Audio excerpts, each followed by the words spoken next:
What happened to Jujutsu Kaisen? It was the single most popular anime and manga, but following its all-time best fight, the series suddenly became a meme. Series creator Gege Akutami set up what should have been Shonen Jump's best ending, but ultimately doomed it with too many expectations. Today, the series overall is still popular, with everyone eagerly awaiting for season 3 of the anime, but the manga's current reputation is a far cry from its previous status as the manga everyone talked about every day all the time.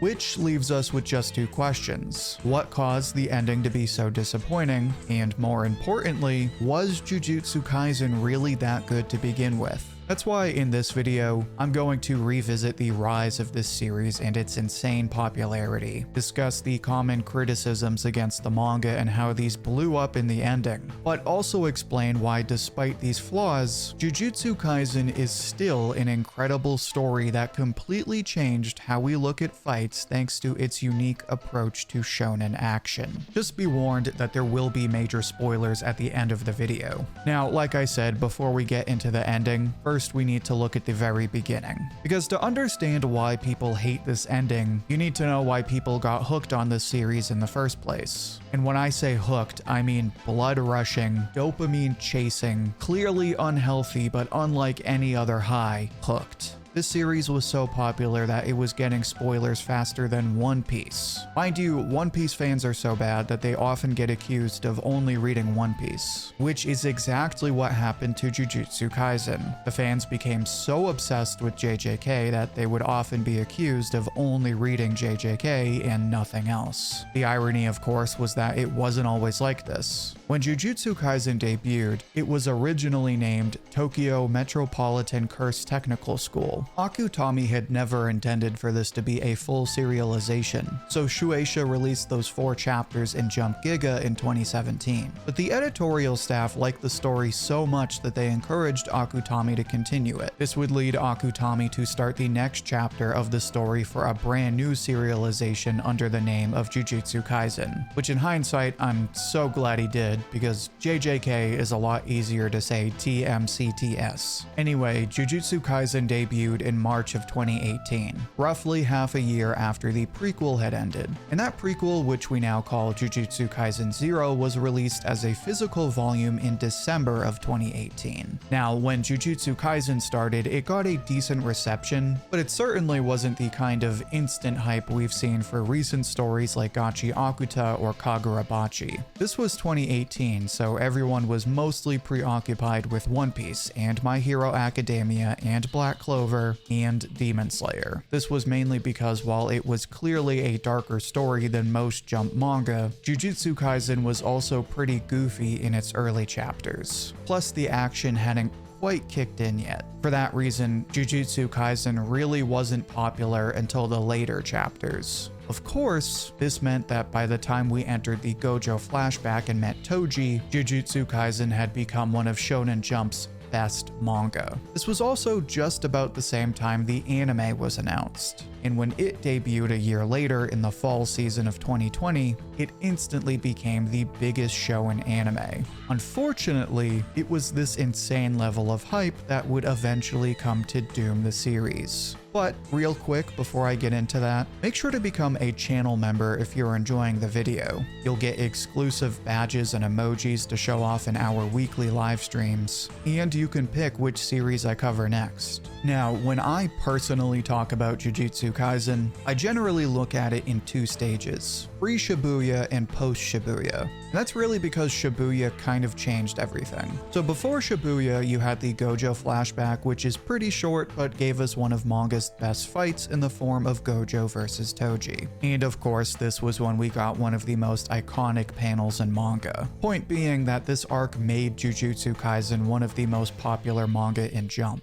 That brings you into Shibuya, which not only is even more exciting than that arc, but also features an intense battle royale. Granted, battle royales weren't a new concept in manga. We were very familiar. But Akutami wrote this arc in such a way that even now, if someone does a battle royale in anything, it instantly gets compared to Shibuya. Even when Akutami did another battle royale in the Culling Games arc, everyone said it was going to be another Shibuya. In other words, this was the battle royale above all battle royales. It had Gojo getting captured, the return of Toji, Jogo versus Sukuna, Yuji and Todo versus Mahito, and of course, the final fight against the newly revealed Kenjaku. By the time Shibuya ended and we started the transition into the Culling Games, Jujutsu Kaisen wasn't just popular anymore. It was Shonen Jump's best manga. Sure, it didn't have the total sales of One Piece, but at the time it was outselling every other manga in the industry, including One Piece. So to say Jujutsu Kaisen was popular would be a severe understatement. This popularity only continued in the Culling Games with another battle royale that featured even more great moments such as Yuta and the triple domain expansion, and Maki essentially becoming the next Toji. But this arc wasn't without its issues. In fact, you started to see some popular complaints against the story starting right after Shibuya. For starters, some people didn't like the direction the art style was headed in. And by this, I don't mean instances like Maki versus the Zenin clan. That's just a matter of poor time budgeting and clearly isn't an art style choice. That being said, you can see a pretty clear contrast to the style during Shibuya and the style towards the end of the Culling Games. Earlier Jujutsu Kaisen has polygonal designs, but the characters seem much more polished, whereas characters in later JJK are drawn in a simpler, rougher style. Granted, this style change was likely influenced by those same time constraints, but regardless, enough people didn't like it that it became a common complaint. The other big complaint was that Jujutsu Kaisen was all about fights. Yeah, let me just say that one again. People were saying that Jujutsu Kaisen, the series that was only popular because of the fights, was now washed up because it focused too much on fights. You would often see this complaint in the form of statements like JJK is all fights and no substance, or it's pure hype, which again, out of context, doesn't really sound like a complaint, but I can see where people were coming from. Personally, I remember feeling a bit lost at the beginning of the Culling Games, because we had just come out of Shibuya, which was all kinds of craziness, and now we were in an even bigger arc with even more moving parts. So to me at least, it did kind of feel like it was kind of non-stop fights. Now, on the other hand, even if it felt that way, it just wasn't true. On top of Akutami layering the story in between the fights, you also had one arc in between Shibuya and the Culling Games. It's a pretty short arc, but considering the so-called transition you see in something like My Hero Academia, it was certainly long enough to be considered a proper transition arc. I'm sure there were other complaints at the time, but these were really the two big ones. Some people, not everyone, but some people didn't like the new art style, and some people felt like Akutami was focused too much on fights and not enough on character writing or plot. But for the most part, everyone was enjoying Culling Games. Then the Culling Games end, and while there were some clear issues, everyone was losing their shit for two reasons. One, because Sukuna had weaseled his way into taking over Megumi in a major plot twist, and Gojo was finally back to fight Sukuna one-on-one. While it felt kind of long at the time, this was by all means one of the best fights in all of manga, and still is today. This fight is something like 15 or 20 chapters long, but it's easily Jujutsu Kaisen's best fight, as it takes everything great about the fights like the complex abilities and dynamic paneling, and ramps it up to 1,000. And of course, it was a fight between the story's two most hyped up characters. And how does Akutami follow this up? By writing an ending that slowly got worse and worse. Yes, the author that wrote Gojo vs. Sukuna somehow wrote one of the most disappointing endings in manga. And like before, while there were a number of issues, there's a few things that still stand out as undeniable flaws. First of all, we have the return of Nobara. Now, at the time, I went on record saying that I actually liked the end result of this twist because I love Nobara and I like that she was a part of the final fight. But I also agreed with the many people who felt that her contribution to the fight felt unearned, mainly because this was a character that had been missing for almost half of the story and then came back right before the final chapter and was placed into one of the most important roles of the final fight. It was a really cool twist handled in a very lame way. And this kind of ties into the issue people had been bringing up for years about character writing. In this case, it's not so much that Akutami didn't know how to flesh out Nobara. Rather, it was an issue of not knowing what to do with her, or at the very least, knowing basically what his plan was, but not giving it enough planning. In this issue of planning is a lot more evident in the case of Kenjaku. Say what you will about Mahito or Sukuna, but they have their pros and cons. Kenjaku is, without a doubt, the most tragically bad villain in manga. The dude is propped up as the super genius of the entire series. He manipulates the strongest cursed spirits. He tricks the US government into getting involved in the Culling Games. Oh, and he literally bangs Yuji's dad in his mom's body, all to advance his evil plans. And then he gets off-screened. Well, not technically off-screened. First we find out he's probably dead, then we find out that Yuta jumped him in one chapter. Basically, Kenjaku was supposed to have all of these evil plans and everyone thought he was gonna take over Sukuna or be the final boss or something. And then he basically gets off-screened with all of this buildup being a total waste of time. You also had Urame, who was hyped up as one of the endgame bad guys, only to be treated like complete fodder. Literally presented as Sukuna's personal bodyguard, and then she has an off-screen fight. And better yet, when Sukuna dies, she decides to, get this, admit defeat and evaporate into thin air. There's some other examples that I'm probably not thinking of, but what I'm getting at is when people say Akutami doesn't know how to write characters, this can be two things. Sometimes people are saying the characters are flat out boring, which just isn't true, but everyone is obviously entitled to their own opinion. The other thing people are getting at is that he doesn't know how to handle characters. And this is where I kind of agree, but I don't think it's so much the characters. Clearly, Akutami can write great characters. The problem is following up on their development. Like Urame is actually a great example. She's a background character, but she was a badass ice user, and she was a loyal servant to Sukuna, waiting years to return by his side and willing to do anything in his name. The problem with her was that Akutami clearly didn't have anything planned for her by the end of the story, so instead of giving her a thoughtful ending, he just gave her something.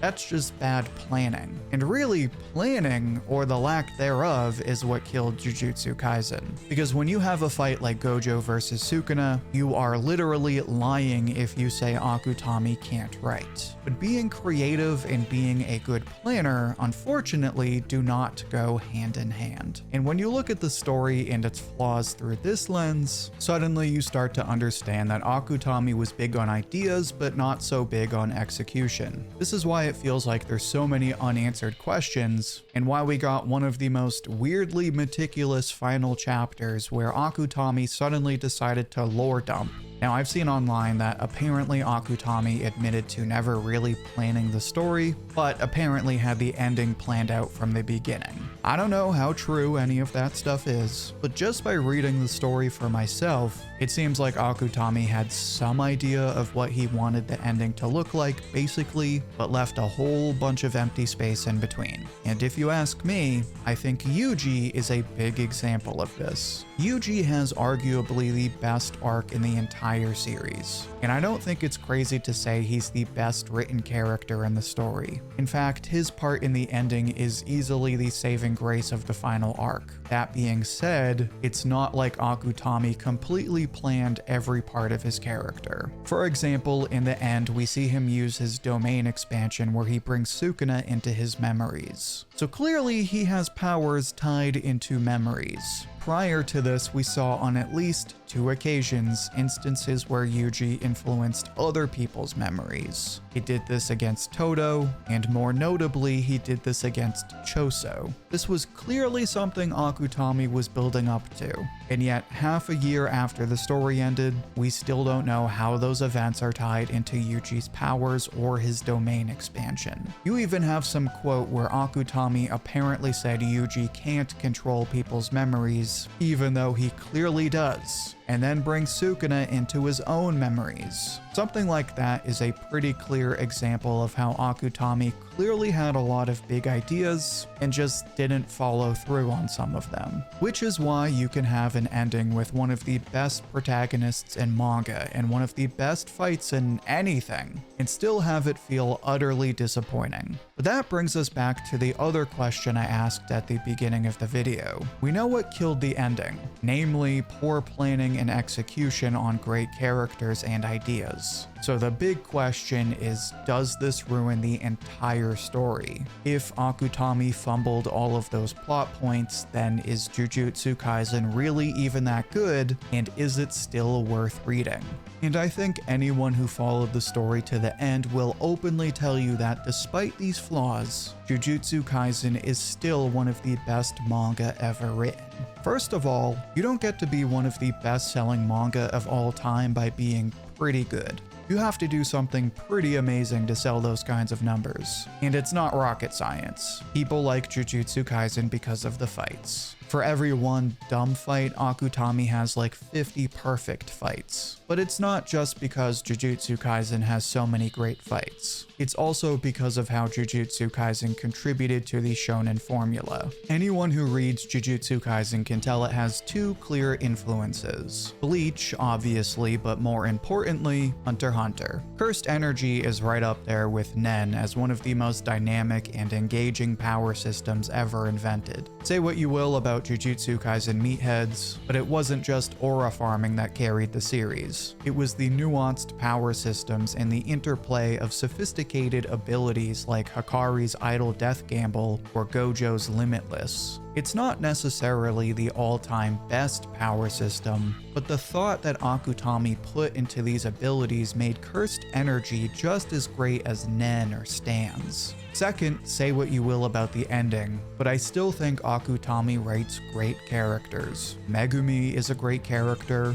Nobara is a great character, the energy between them and Ouji rivals that of Team 7 from Naruto and how it just feels so charming and funny. And like I said before, Ouji is arguably the best written character of the story. Maybe he wasn't completely planned out from day one, but he's got the best arc in the story. He starts out wanting to be a good guy, spirals into deafening depression, and comes out of it as one of the most universally mature characters ever written. And it's his revelations in the final chapters that tie the entire manga together, despite any claims that Akutami had no idea what he was doing. So when you go back and look at Jujutsu Kaisen and what it accomplished, you have to give it its due credit. Its iconic characters generated memes that transcended anime and permeated just about every other aspect of popular culture. The fights are still some of the best in manga, and despite the painfully clear flaws, Akutami saves what would otherwise be a completely pointless ending